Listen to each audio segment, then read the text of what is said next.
Pemirsa, Polrestabes Palembang tunggu hasil olah TKP tim Lapor Polda Sumsel terkait penyebab pasti kebakaran kapal Jukung di perairan Sungai Musi yang menyebabkan 1 orang meninggal dunia.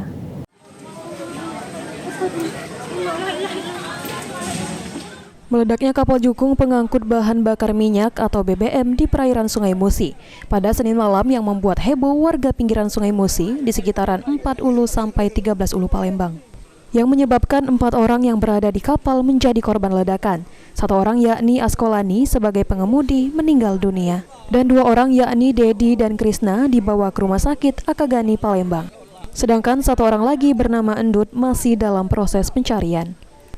Kapolrestabes Palembang Kombes Pol Haryo Sugihartono mengatakan untuk penyebab kebakaran ini belum diketahui pasti, namun pihaknya bersama tim Lapor Polda Sumsel sudah mendatangi TKP untuk mencari tahu penyebabnya. Kita sudah mendatangi TKP kembali bersama dengan laboratorium forensik dan Inafis Polda Sumsel guna mengetahui penyebab kebakaran.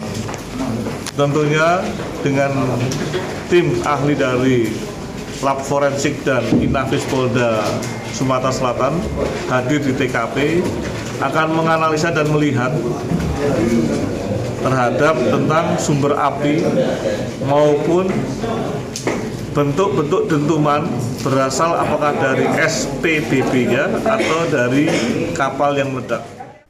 Saat ini Polrestabes Palembang masih menunggu hasil dari olah tempat kejadian perkara atau TKP tim Lapor Polda Sumsel guna mengetahui penyebabnya. Heru Wahyudi, Pol TV.